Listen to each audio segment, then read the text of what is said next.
there's one piece of knowledge that Buddha Stretch actually shared during one of the workshops. And I think he said something along the lines of, back in the day, there was no divide. It was all just dance. Like whether you did choreography, whether you did freestyle, you were a very strong and threatening dancer if you could do both. Because if you could do choreography, you could book more gigs. If you could do freestyle, you would be killing it in the battles.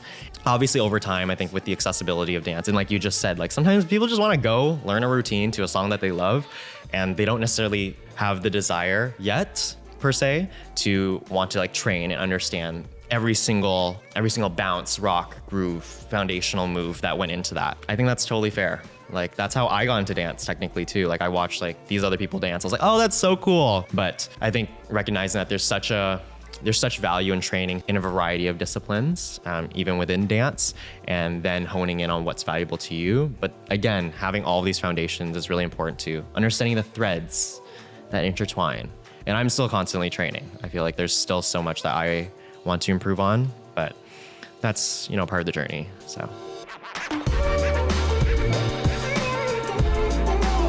What is up, everyone? Welcome back to another episode of the Studio North podcast. We are here today at Studio North Toronto and joined by a very special guest. We are so excited and honored to have him here today.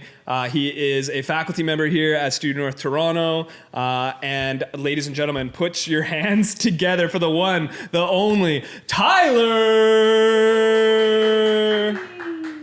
Hello. Yeah, I love Studio North. Welcome to the podcast, bro. Thank you so much for being here and taking time out of your busy, busy life. Anytime. But we really appreciate you being here, and we're just excited to get to sit down and talk with you and get to know you a little bit more. So first things first, would be curious to know how you just got into dancing to start with. There's a rumor going around that it had something to do with maybe some K-pop, potentially. Oh, wow. You did your research. Would love to know how you got started dancing in the first place. I actually always was interested in dance, but I never had a chance to really pursue it. I grew up in Richmond Hill, and there's not really studios out there, or at least not studios where you could take drop-ins regularly. And I really wanted to do hip hop. I thought it was dope. I did watch a lot of K-pop back in the day. I think I've escaped that phase now. No shade to the people that are still in it, but I have released myself from those shackles. But I always really wanted to do something related to performance. So I went to high school in Richmond Hill, and there wasn't really a lot of opportunity for like drama, dance, et cetera, et cetera.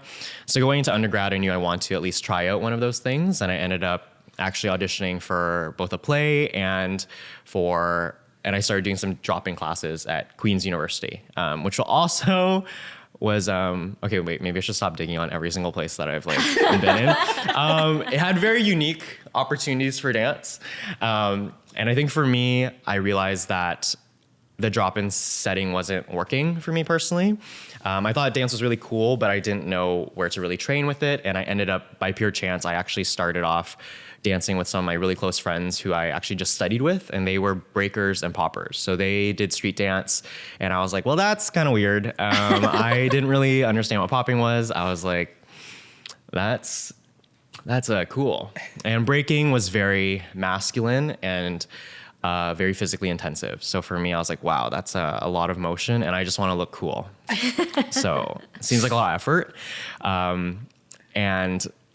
But I think because of that, I had no choice, and I was just like, okay, I'm going to pursue it. I'm going to try and explore these styles with my friends because they're doing it. They look like they're having fun. And I had like a really, really bomb 6-step because that was like the only move I knew how to do for about a year. So I could do a 6-step. My pop is still unfortunately not amazing. And I've literally been part of footnotes and everything too. So I think it does not align with my body. Not that you can't train it. I think there's just other things I was more interested in. But I think for me, I ended up actually finding wacking through YouTube. So I watched a lot of battles, and somehow it always comes back to Korea, because I watched these Korean battlers. There's this really big battle called Lineup, and I watched this one finale round, and it just changed my life. I was like, oh, this is so cool. I'm just gonna do this.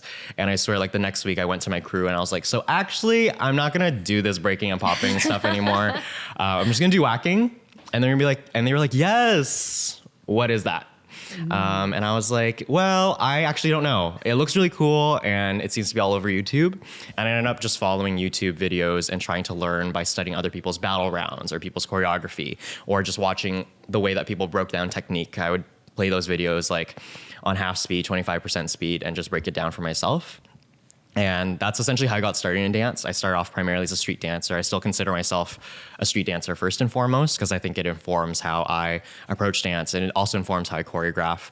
And I think it really grounded myself in respecting the culture and making sure that I'm paying homage to the people that came before, in any sort of setting and any sort of style that I continue to pursue, whether it's in more choreography spaces, whether it's in different street dance spaces. So yeah, I started doing choreography, I would say a few years after that. So I started, I guess, wacking in 2018. And then from there, I auditioned for the competitive team at Queens, and I didn't make it. Because I literally did not know how to do choreography. I was like, oh, so you can't just apply the same skills across the board. So I trained really hard in that here and there. I actually, every time I came back to Toronto, I would be taking drop-in classes here. This was before Studio North was a thing. So it was at different studios within the city, sometimes free student spaces. And I eventually got on the competitive hip hop team. Things were going really great. And then COVID happened, and it was back to sort of the lab. So I ended up, during COVID, I quite literally just studied and danced. And I think this will like segue nicely into, I guess, like the law school realm of things. But I quite literally had no life because I was at Queens. I wasn't around really anything to distract me. I quite literally only had my crew and my assignments. So I would just study. I would train in street dance and watch choreography videos and figure things out. And ironically, that became like my training arc, and I think made me the dancer that I am today. But it was all because I was bored. I don't think there wasn't really a motive to it. I just wanted to do things I thought were fun. And during that time, especially in a smaller city, there was quite literally nothing to do besides like the most fun part about my day would be like, hey, you guys want to go session in the park? Because that's the only thing we can do that will not get us like arrested or, yeah, and it beats sitting at home all day. So, yeah, super long-winded answer. But I had a weird journey into dance, but I think it really took over my life and helped me find my voice in a lot of ways because I think it aligned with me, especially the styles that I took on. So yeah, it's been now, I think I would say 5, 6 years, maybe 7. I don't know. It's weird. I don't know. I always try to say, oh my God, I have so much experience in dance. And I'm like, well, but I started like 6 years ago. But I think I put in a lot of time in that relatively short window, especially compared to a lot of my peers. And at first I did have like a lot of, I guess, like imposter syndrome around that, thinking that, oh my gosh, like I only started like recently, whereas I have friends who I dance with now who have been doing it since they were like 1, or they come from families that do dance. But you know, you figure things out, you put in the time. And I think for me, I chose dance rather than I felt like I was put into it. And I think that really helped me. It helped really crystallize why I wanted to develop myself and further my abilities in it. Yeah. Great answer. Beautiful. Yeah. I know that was like 50 questions in one. No. Thank you for sharing all of that. Yeah. So what should we call you? Should we call you attorney? Should we call you counselor? Should we call you counsel? You should call me barely employed. So I am also now a recently graduated law student. So I went to U of T. Come on. Yes, I went to U of T Law School, U of T Faculty of Law. I started, when the hell did I start? I started in 2021, and I just graduated. So pretty dope. I've been in school quite literally my whole life, and I'm working, so I have never had time off. Well, first of all, like I feel like you brushed past the fact that you went to University of Toronto, which is like one of the hardest law schools to get into. Oh my God, yeah. Whoa, you know things. Yeah. Yes. Oh my God. That's a huge accomplishment. So even just the fact that you were accepted and then that you actually like graduated, that's huge. You're smart, dude. Thank you. Yeah. I sometimes I don't know how I did it either. Like I really don't know.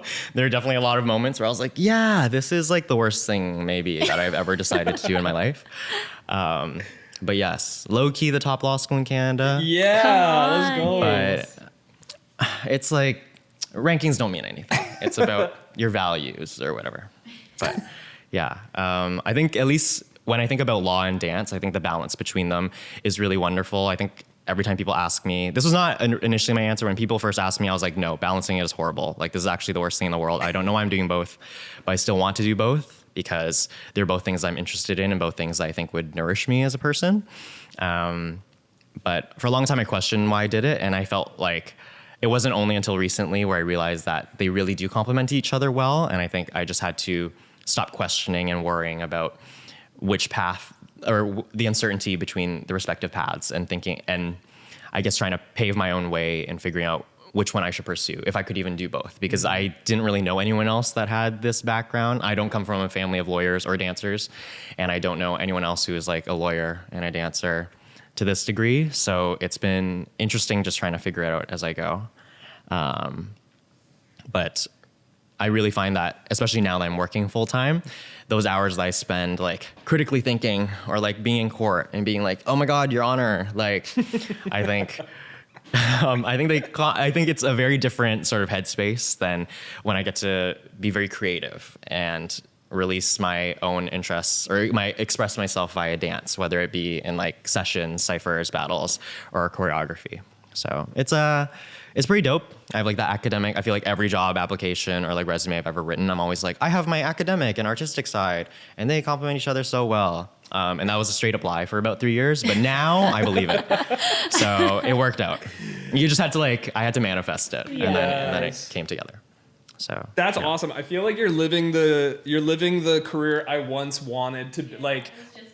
I really wanted to be a lawyer and dance at the same time, and I just didn't even know if that was a possibility. And I feel like you're living proof that you can have a successful career and like two successful careers essentially. Yeah. Like you can be, because a lot of dancers out there are, debating or like thinking, is it okay if I pursue my passion while also getting like a quote unquote steady career, or do I need to just pick one and just go 100% into that? And I feel like you are like a prime example of like, you can do whatever the heck you want to do. Like if you want to be a lawyer, you can be a lawyer. If you want to teach wacking, you can teach wacking. Like you can do anything you really want to do. And I think that's dope. And kudos to you. I don't even know how you managed to get through law school, yet alone graduate while also dancing. Like I've heard just through friends and like looking into it back when I was thinking about it, it's like pretty like grueling. Like it's no easy task. How did you find the time to study and, take your LSAT? Yes. And then as well, dance on the side and then teach and like pursue that. Like, how did you even find the time? I think for me, the most difficult, it's funny because I actually feel like people ask me this a lot and I don't really know how to answer it. I feel like you just kind of figure out what you want to pick and choose and what you think is worthwhile. I think obviously there's so many opportunities I've had to say no to, and so many times I've had to sacrifice one thing or the other. Speaking frankly, like there have been times in school where I'm like, okay, this course is frankly not going to be really relevant in my career because I'm more interested in like social justice work. So for the corporate stuff, I'm like, well, I think it's kind of okay if I tank this course a bit and then focus on maybe trying to like work on these like other shows or projects that I want to be a part of. And then there's times where I had to say no to opportunities and be like, no, I really should not like say yes to this music video because I have like my literal exams next week and that would be very irresponsible. And I think for me, it was fighting that urge to think that it's that scarcity mindset. It's thinking that, okay, if I say no to this opportunity, there really won't be anything else in the future. And you're kind of fighting that on both ends because you're thinking, okay, if I do this one thing for this career, then that means I'm going to have to give something up in the other career. But there are a lot of opportunities, and obviously you're going to have to make those decisions, and sometimes they'll be the right decisions, sometimes they won't. But one thing that I've found is over time I'm able to better recognize what aligns more with my interests. And I feel like because I had to make those sacrifices, I had to say no to the things that I really just didn't align with. And I think it forced me to be like, okay, what do I actually really want to do with dance? What are the things that really nourish me and make me feel like I'm progressing in that sort of career? And that came with a lot of experience. There was this one summer, I think, after my second year of law school, where I was like, okay, I'm just going to try out the full-time dancer thing. And I said no to a job offer that I had for the summer. They were super understanding. They're like, yeah, you should definitely like go be a professional dancer. That's like so random and cool. And I'm like, oh my God, thank you. I was like, I know it is a little random. And I tried it. Was doing so many self-tapes, was trying to do as many shows, was trying to get booked. And I think the volatility of it was just not something that I think aligned for me. And I think, especially as someone who cares a lot more about the community aspect of dance, especially coming from street dance, I want to do stuff that admittedly was the things I felt were more valuable to me were things that didn't really make as much money. And so I had to decide, okay, I think my money-making career needs to be law. And I call it now my jobby. It's like my hobby job, my job. So cute. Yeah, I don't think I created it. I think I saw it online and stole it, but I'm now telling everyone that is my thing. So sorry to whoever made that up. But yeah, I think having that sort of mindset and still thinking that, okay, my main career is law. It's something that I think is very valuable. I think it's something that I want to do for a long time to incite change, but there's still a lot of value and love that I have for dance that I don't see myself ever really wanting to give up in any capacity. So for me, it's that mindset switch of like, okay, I need to take my law career very seriously from 9 to 5. And the moment that's done, it's time to like shut off and switch to dance or switch to like my own life. And I think one thing that actually has really worked for me is let me backtrack. For me, once I started picking only the opportunities that I wanted to do, the things that I felt like truly aligned with what I enjoyed about dance or like pursuing dance as a career, that's when it started to feel less like work. And that's when it started to truly feel like I was fulfilling myself in that sphere. And I felt like when I was pursuing dance more wholly as a career, prior to the jobby, I think it felt like I had to take every single opportunity because every single opportunity was going to be something valuable, was going to be another stepping stone to like developing myself, and forcing myself to refine and really choose the things that I wanted to do made me feel so much more empowered, and it made it feel like everything was worthwhile rather than trying to play the guessing game of is this really meant for me? So yeah. I love it. I feel like you had like values going into like picking and choosing, like you were saying. I think it's hard when people are like saying yes to everything. It's because they don't know what they're actually like, who they are at the core. Like, what do I actually want? Or like, what is this actually going to get me?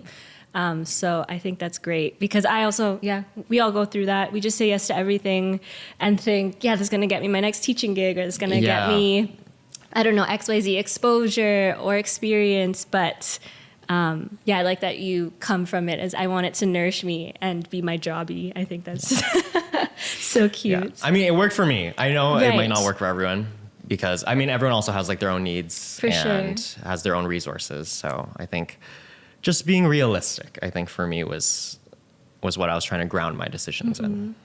Do you have any other like advice for students in this generation that you're seeing trying to do the balance of school and dance hustle?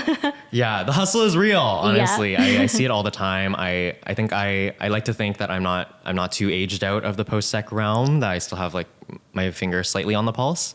But it's really dope to see so many young people in the studio these days who are so incredibly talented and hardworking and also continuing to pursue school or continuing to pursue some sort of career. I think my major advice is always like seriously stay in school. Like so straightforward, but honestly power through and stick with it. Cause I do think there's so many skills, hard skills and soft skills that you get from pursuing higher education, though of course at the same time recognizing that it doesn't work for everyone. And that's the reality of it. Cause it's only one form of learning. But for me, at least I think it was important for me to develop those skills in undergrad and set the foundation so that I could have options in the future. Like, I think for me, I treated my undergrad as an opportunity to learn a lot, knowing that my undergrad was psychology. And I was like, I don't think I even want to like do this for my life. But knowing that, putting in that hard work, knowing that I could commit myself to things that I undertook, I think was very empowering, and it helped me find myself and my voice. And I think doing that, choosing yourself, but also putting yourself through those challenges so that you can find out new things about yourself, I think is really important. I think that's like, I'm trying to word it in like a universal way where it's like, you know, school isn't everything. School's expensive, but hard work is valuable if you want to see certain results. So yeah, whatever those may be. And sometimes that hard work will show you new pathways that you wouldn't have realized without taking those steps. So yeah. Yeah, no, I think that's great advice, because sometimes we live in society now where it's like, oh, just do the easy thing, whatever can get you the fastest results, and like hard work, school, like there's so many other ways to make money or just be successful faster. Yeah. So hearing that, and you definitely are living proof that hard work is possible or like makes a difference. So I think that's really valuable for people to hear. So thank you for sharing. Thank you. Well, thanks for asking. Yeah. Yes, stay in school. Yes, stay in school, kids. This is like a PSA. Like, seriously, it's gonna suck, but I do think for the most part it's worth it in many ways, as long as you are able to capitalize on it in some form. I always live by the motto: you can never be overdressed or overeducated. It's true. You can't be overeducated. Yes. Maybe overdressed, but maybe overdressed. Just like I know. I was gonna say maybe the former. It's like a saying, but. My thing is, as long as you're not putting yourself into extreme, like debt, financially, I think there is like, I would argue, I would completely agree with you. And I would say the only caveat is if you're going into an immense amount of debt that it just financially for like someone's situation doesn't make sense to stay in school and then they drop out. But I 100% agree. Like, yeah, staying in school, graduating, getting that degree, you won't regret it. The only thing you might regret is like the money you spent on it being a lot, but even like 10, 15 years, like I got my degree how many years ago? A couple of years ago. But like to this day, I'm like, it's so valuable. And like every day I still use it. And I know, Carmen, you feel the same way too, because we both stuck it out in the middle of dancing and traveling and like pursuing what we loved. Our parents were also there being like, we really think you should finish. And I'm so grateful that they like told us that, because if it was up to me, maybe I wouldn't. And then maybe we wouldn't be here today. So yeah, stay in school. Yeah. Valid. That's real stuff. Okay. I also hear you're a video games guy. Okay. Where did you hear this from? We have our sources. So do you enjoy playing Was it Carlo? Video game or two? And if so, which games? What are your go-tos? I'm like embarrassingly super like into like indie games like on Steam and stuff. That's like, it's like a PC thing. If you get it, you got it. And not even like the really like low-key indie games. Like I just like the popular ones like Slay the Spire, Risk of Rain, Enter the Gungeon. I'm probably just sounding like a nerd, but these are like incredible games that you simply must play. Hades, oh my God. Hollow Knight, oh my God. Like it's so beautiful. Yeah. It is my downtime. I low-key think it's like, so, okay, maybe you'll have to like edit this out, but like I low-key think it's like some ADHD type thing. I don't even know if I have ADHD, so actually edit this out. It's I think it's like, you know, I have so many I love, you know, video games are so cool. But actually, like, I don't watch TV, I don't watch movies because I feel like I need to be constantly engaged.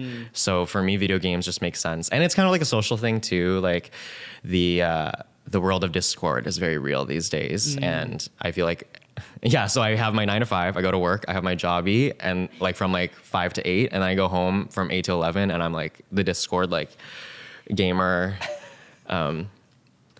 I was gonna say incel, but I think you're gonna have to retcon that out too.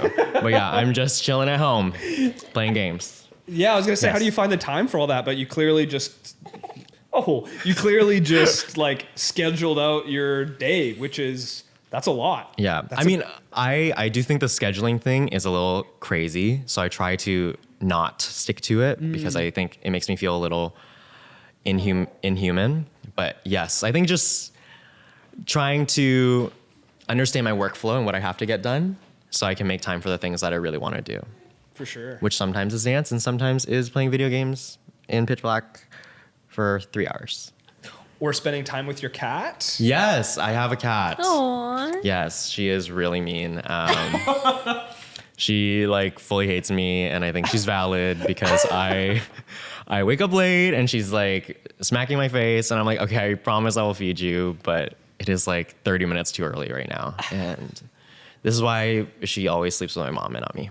So yeah, I do have a cat, but yeah, her name is Jean Jacket. Oh, like, it's actually from, I don't know if you know the Jordan Peele movie, Nope. Yes. Yes, so it's actually the name of the giant like alien monster thing. It's called Jean Jacket, but my family won't call her that, so it's just Jean. But her full name on her birth certificate is Jean Jacket. I'm dead. Yes. I love it. Miss Jacket sometimes Oh, to my cute. friends. But yeah. How would you, if you could, this is going to be a broad question. How would you define your style? Oh my God, this question. Oh my God. I've always tried to be very, I guess, okay, creative is like a horrible word because we're all creative. I like to be very playful, I think, with my choices and my movement. I think there's a lot of overlap in the way that I battle and the way that I choreograph. I think I like to create moments. I like to think a lot about how the flow can build up to sort of like the moment, that snapshot that is memorable. One question I had was, how do you feel like your history and experience in battling informs your choreography and an environment like within your drop-in classes? Yeah. I think for me, especially because I learned in a very, very informal setting, and battling for me was not something that I even knew was a thing that low-key happened in Canada until I moved to Toronto. Or there were moments where I'd like come back in the summer and be like, oh, this is really cool. And like, I still remember my first battle ever, like traumatic. Like I cannot look back at that footage. Like it was horrible. But I think starting off in an informal setting for me, I think I cannot express enough the importance of foundation and drills, because for me, there was no point in developing the combo or the routine if you didn't understand the movement initially. I guess this is a little bit away from battling and more so just like thinking about how to teach a street style. Like for me, every time, I mean, okay, blah, blah, blah. For me, how I teach now is I alternate between choreography and freestyle weeks, so we can kind of get a flavor of each. These days, I find that there's definitely a lot of people that prefer more freestyle stuff and training different concepts, training different movement, and trying to utilize different foundational techniques and develop new pathways, and do that in a space where I can provide feedback, or even provide that sort of safe space where you're not like jumping into a session and being like, yep, you're a beginner. Now show me all your moves all at once. And then we have the choreography weeks where we can actually hone in on trying different pathways together, trying to refine it. I think even when I teach choreography classes, it's always about making sure people get the steps first. I'm very team, I don't really care about the video. I'm like, honestly, I don't even think I've been in my videos for a hot minute, because it's more just about developing the skills for me. So every time I teach a class, regardless of whether it's freestyle or choreography focused, if it's a street style, I always try to focus on teaching foundations and drills for like the first 35 to 45 minutes and making sure that the class is there. Obviously, we have a class of like regulars and it's like, okay, everyone's got it, then we move on quick and we can get to the combo. But it's an open level class, so I try to keep it very accessible. So if you come in with quite literally no knowledge of dance, of this style, whether you are like absolute beginner or just a beginner to this specific form, I think it's important to have that opportunity to really understand what is this style about, what is the foundational movement, and then how do we apply it, and move around that way. So I always say it's super open. I think people are still scared low key. I don't blame you. Like going into any sort of street styles class, I get is terrifying. I've been taking Vogue drop-ins here and there, and they stress me out. So I get it. What advice, or what would you say to someone who hears this? They know, foundations and street style classes are so important and vital to their growth as a dancer, but like you said, they're a little intimidated, they're a little scared to step in. Yeah.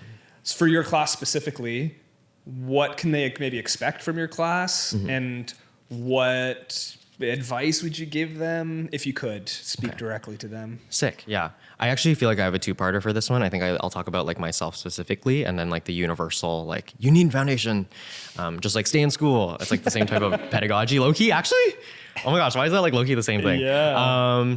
We'll get to that. But I think for my class specifically, I think what to expect from me is obviously like the first is, like I just said, you have this nice first half class where you just develop the drills and foundations. And I'm always watching to make sure that people understand that technique. I do think sometimes people get freaked out by eye contact, but I'm like, I'm watching you dance. I'm here to help you. Like, I'm just looking, making sure you're okay. And recognizing that in a space, especially if it's open level class, there truly is no judgment, especially for me, because I know what it's like to pick up a new style. I've trained in so many different styles, and I know what it's like to feel like a beginner and feel like, oh my gosh, I actually don't know how to dance, and I should have never started this, and I don't know anything, and I will never ever dance again.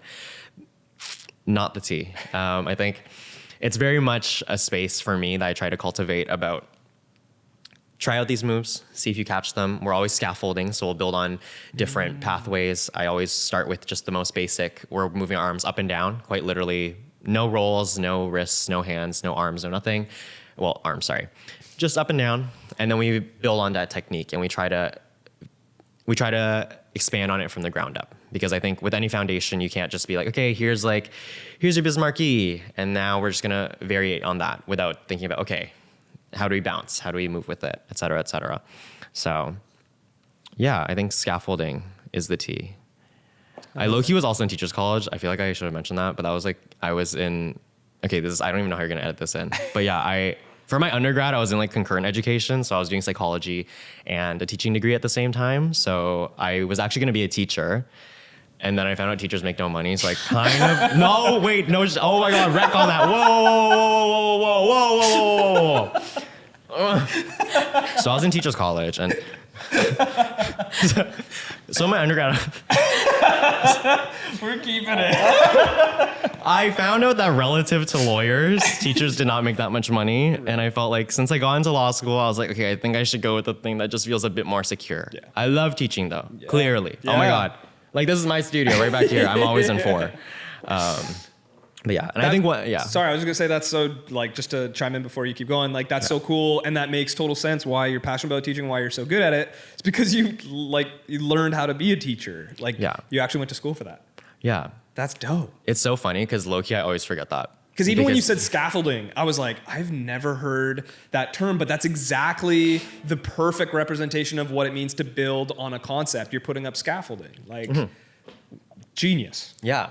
Continue. Teachers college, year 1.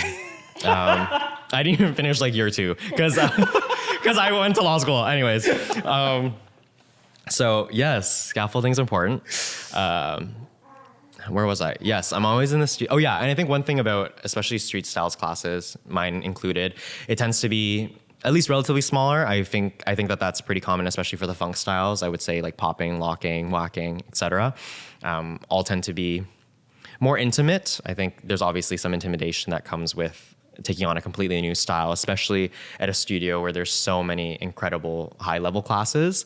And then to think, okay, I can kill it in these classes. And then you head to a foundations class and it's like, oh, maybe I'm not as solid in these foundational stuff as I think. But I think now to tap into that idea of like universally, it's really important to take foundations in any form. Even when I teach my own class for wacking, when I teach beginner choreography, I always focus on foundations. I'm always like, we have to understand how to move before we try to play with different variations on it. And every single move, especially when I think about how I train in freestyle and battling, every basic move can variate in a million different ways. And that's what choreography is. That's what putting together a routine is.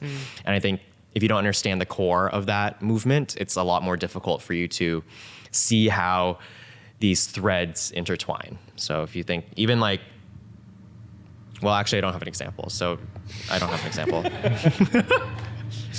But there's examples out there. Just think. Like, I don't know. No, but it's true. You look at any phenomenal dancer. I can't name you one phenomenal dancer who doesn't have some sort of fundamental foundations training. Like it's actually virtually impossible to find an amazing dancer, choreographer, performer who hasn't studied the foundations before, because it's just like anything. It's like before you're gonna do art, like you need to learn how certain aspect ratios, and clearly I don't paint or do fine art, but like you need to start at the fundamentals, and then you can build, and then you can find your voice and your creativity, and then you can explore creating that. But if you don't have that strong foundation, same thing with like if you're building a house, it's super but like if you don't have a strong foundation, what are you going to build it on? But on the other Scaffolding. Like if you're building a house, let's say you're building a house, like you can't just say I'm going to build a house. You have to be like, okay, how do I hammer a nail? That's probably pretty important. Or like, how do I screw in screw into wood? Okay, what's a 2x4? Like these are all things that they're foundations so that you can do more advanced and complex things later on. And I think that sometimes gets overlooked at times where people, they just try to go to, and there's nothing wrong with, like, I get it, like the dancing, and I think this is so many thoughts. I think this is also, people get angry that people want to do choreography and they don't want to study foundations. And they get angry at that fact. And I don't think anger is the right emotion, because at the end of the day, they see something they want to do and they want to do that. Just like how if you're, teaching foundations, you saw wacking and you're like, yo, this is the one. Like, screw all these other ones. Like, I want to study this. It's just changed now. Like, there are dancers who want to learn a routine to their favorite song, or they want to be on stage with Janet, and that's the goal. So it's hard to get angry at that, but I do the fundamental thought of you need foundations in order to get to those places. Like, I 100% agree. It's just I don't think anger is like the right vessel. I think like understanding and meeting them where they're at, which is I feel like something that you do really well. Foundations are important. Stay in school. Like, why we just have been talking in circles. Just stay in school, learn your stuff. But yeah, thank you. No, I actually fully agree. And I think there's this one piece of advice, or not advice, I would say like this one piece of knowledge that I, what is it? Was it a workshop? There's one piece of knowledge that Buddha Stretch actually shared during one of the workshops that happened in Toronto. I think it was organized by Blackout Toronto, which was like incredible. Someone asked a question about like, what do you think about this divide between like choreography? What do you think about this divide between I can't even say anymore. What do you think about this divide between street dancers and people that do choreography? And I think he said something along the lines of, and please, like, this is not verbatim. This is like, maybe I've like misremembered it and like, I just want to fit my narrative. But I do recall him saying that at the end of the day, like back in the day, there was no divide. It was all just dance. Like whether you did choreography, whether you did freestyle, you were a powerful and I guess a very strong and threatening dancer if you could do both. Because if you could do choreography, you could book more gigs. If you could do freestyle, you would be killing it in the battles. And obviously over time, I think with the accessibility of dance, and like you just said, like sometimes people just want to go learn a routine to a song that they love, and they don't necessarily have the desire yet, per se, to want to like train and understand every single bounce, rock, groove, foundational move that went into that. And I think that's totally fair. Like that's how I got into dance technically too. Like I watched like these other people dance. I was like, oh, that's so cool. I literally do not want to take like a foundational class to then maybe 3 years down the road do this combo. Like maybe I just want to learn the combo and figure it out and see if I like dance. And I think that that's very fair. I do think that like if you want to continue pursuing dance, it's really valuable. I think there's also this other piece of wisdom that now, okay, this source I don't know. So sorry to whoever this was, God bless. But they said something about like, you can say that you specialize in a style once you've tried all the styles. Like you can't just say, oh, like I specialize in wacking, but I specialize in wacking because I don't know how, I haven't trained in any of the other styles. So basically I'm saying I specialize in it, but that's the only thing I've trained in. Well, now that I've trained a bunch of styles, I would do say I've specialized in wacking. But I think recognizing that there's such value in training in a variety of disciplines, even within dance, and then honing in on what's valuable to you. But again, having all these foundations is really important too. Understanding the threads that intertwine. And I'm still constantly training. I feel like there's still so much that I want to improve on, but that's, part of the journey, so. Well, okay. Sorry, you mentioned before not to look up this one battle or your first battle. Is there a performance that you do want the listeners to look up? Or? Ooh, good question. Oh, wow. I was gonna say we all have that. We all have our first battle. Yeah. Unfortunately, somewhere on YouTube. Yeah, they are on YouTube. That we try to get the algorithm not to go, but that we all have those. But that's a great question. What do you want people to see? Wow.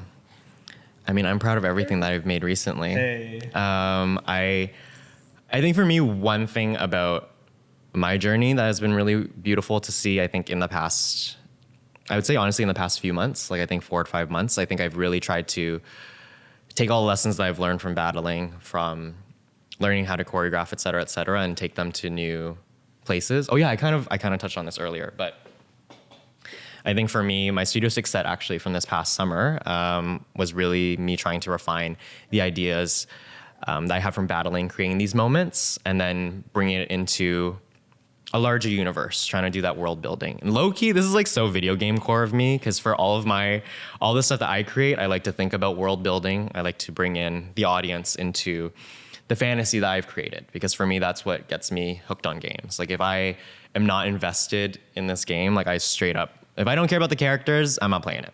If I don't care about the world, I'm not playing it.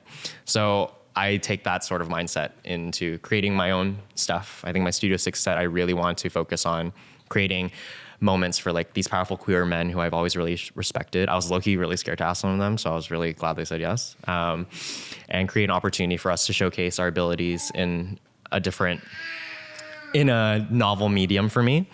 And then I also created a dance film recently, which is also on my page, called They Shoot Horses, which is sort of about my journey with this health crisis that I had actually earlier this year. So I think I've alluded to in like so many different things. But yes, I had a little health crisis earlier this year where I was in the hospital for a bit, physical health, and it really caused me to reset. And I think also decide that I wanted to do this career in Jobby. And this dance film was in a way encapsulating a lot of the feelings that I had during that journey. And I think, again, applying those lessons from battling, creating moments, building up to things, letting the music carry you as opposed to creating moves on it. And yeah, just everything is art, everything is dance, whether it's in different mediums. Obviously, you're going to have to think about how it translates. Choreographing for video is not the same as choreographing for stage. It's not the same as choreographing for class. It's not the same as trying to create choreography for an open level class where you're trying to teach people foundations, et cetera, et cetera. But at the end of the day, these are all still relevant skills to one another, and you don't have to reinvent the wheel each time you want to try something new. It's just about thinking about ways that you can use the skills that you have and exploring how you can take it to that next level, I think. Yeah. Oh my gosh, yeah. So I really like the 2 projects I've made recently. Trade Union, which was my Studio 6 set. So good. I told you that was like one of my favorites from the night. Yeah, I was hoping you would say that one because it was so good. Oh my gosh, thank you. So love good. that set. I actually was so shocked that people were like living for it, because I was like, this is like a pretty good set, I think. And then when the audience was like living, I was like, oh, this is like a really good set. I was like, okay. I was like, oh my God, wait, I think we ate that. Yes. So thank you. Yes, that was a crazy night, and it was so sweaty. But yes. So good. I love how you said like fantasy, because it was it was just so unique and so powerful. Yeah, I just loved watching it. So thank you. All the words you described, I'm like, yes, I saw all those moments. So. Oh my God, I appreciate it. Now I'm glad I'm not like delusional either, because I'm like, I mean, obviously have internal motivation, but ensuring that other people see what you see is also, I think, important. I think what's also really cool too is you lean into who you are and your interests, and you bring that into your art. Yeah. Right. Like even like you were saying, if I don't care about the character, if I don't care about the world, I'm not gonna play the game. And to someone, they might think, what does video games have anything to do with art or dance? Like, how does that intertwine, or how does that relate? And I feel like you're living proof of that. Like you really lean into, you know, what you experience, what you enjoy to do, and then you find those parallels and you bring that into your dancing. I think that's really cool. And so I think that's also just an encouragement for dancers out there not to think there's just this cookie cutter that in order to be a great dancer, this is what it looks like. But you look at Tyler and you are so like well educated, you're like a great human being, you're friendly, you're funny, you have a cat, you play video games, you're a lawyer. There are so many unique aspects, and that's what makes you you. And there is no cookie cutter of what a great dancer, a great teacher, a great choreographer, a great battler looks like. Actually, the greatest dancers lean into who they are and not try to lean away from or run away from who they are, and using that as their superpower, because that's what makes them different. So I think that's what's one of the many really cool things about you, is that you just like lean in. Oh my God, that's like so sweet. Like actually, I'm like, wait, I know I was gonna be like gassed during this. I'm like, oh my God, thank you. Whoa. Yeah. Okay. Oh my God, like what do I even say to that? Yeah, you don't have to say anything. So why don't you, let people know where they can find you online. So if somebody wants to, come check out your class, or they want to come check you out online. Watch those videos. Sorry? Watch the videos. Watch the videos. Where can they find you? Where can they find your work? Yeah, I honestly keep it super simple. I'm just an Instagram kind of guy. I also try not to overthink social media. So if I'm posting, I care about it. So yeah, you can find most of my videos up there, high quality versions, links in the bio, et cetera, et cetera. And I'm always available by DM. I think for me, especially coming from my street dance background, I think it's important to keep things accessible. I'm always available if people need feedback or are interested in pursuing different things about the street, are interested in pursuing different things within the street dance community. I'm happy to connect people to relevant resources, et cetera, et cetera. And I always say that in class. And when I meet people, and even when people low-key are like, I'm kind of scared of you, I'm literally like probably the most chill person ever. I know people that are scary. I don't think I'm one of them. Because I know what scary people are like, and I'm scared of them too. But yeah, I also try to offer, I always try to promote opportunities for accessible dance within Toronto. So I always try to share things from Unity Charity, from Toronto Wacking, the general street dance community, because obviously when I started dancing, I didn't have to pay for classes, though obviously I totally understand why. Dancers need to make money, et cetera, et cetera. Same with the amount of time and effort and experience that needs to come with being an educator. So I totally understand why classes should be paid for. And I also, I love to get paid for things that I do. But also recognizing that the roots of street dance are maintaining accessibility and opportunities for people that might not have those resources. So, yeah. Sorry, yeah. I don't think you said your Instagram handle. Oh my God. Wait, that's so funny. Wait, can you edit this to the beginning? My Instagram handle is Tyler Quincy. Okay, you can find me on Instagram at Tyler Quincy. It is Tyler Quincy, not Tyler Quan. But honestly, so many people call me that. Honestly, some of my best friends call me that, and I don't think they're joking. It's actually a little... Anyways. And all my promo says my full name, so I really don't know where this comes from, but go off. Tyler Quincy, Tyler Quincy on Instagram. And I'm kind of available there with that username on I'm available with that username low-key on every social media ever. So you can just find me, stalk me. I'm pretty easy to find if I want to be. I love that. Word, I don't think I've laughed this hard in an episode yet. Dude, this has been so good. Thank you so much for taking the time to sit down and chat and share about your journey, what you're working on, what you're doing, but also just for sharing every week with our community here.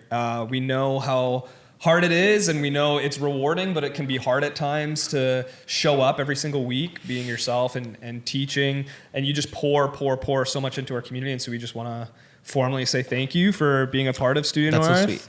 and for teaching here and just sharing and just being your amazing self. We really do appreciate that. And thanks for sitting down on the pod today. I hope you had fun.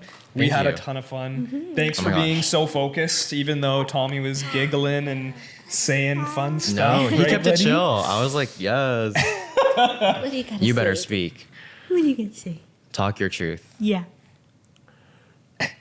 Oh, now you go. Yeah, now he's quiet. But yeah, just again, huge thank you. We really appreciate Thank you. you. And thank you for tuning in to another episode of the Studio North podcast here at Studio North Toronto. If you like this episode, be sure to smash that subscribe button, hit that notification bell, like this video, drop a comment down below, share with a friend. It would really mean a lot to us, and it helps this podcast keep on going. And we will see you next time on next episode of the Studio North podcast. Take care, everybody. Peace.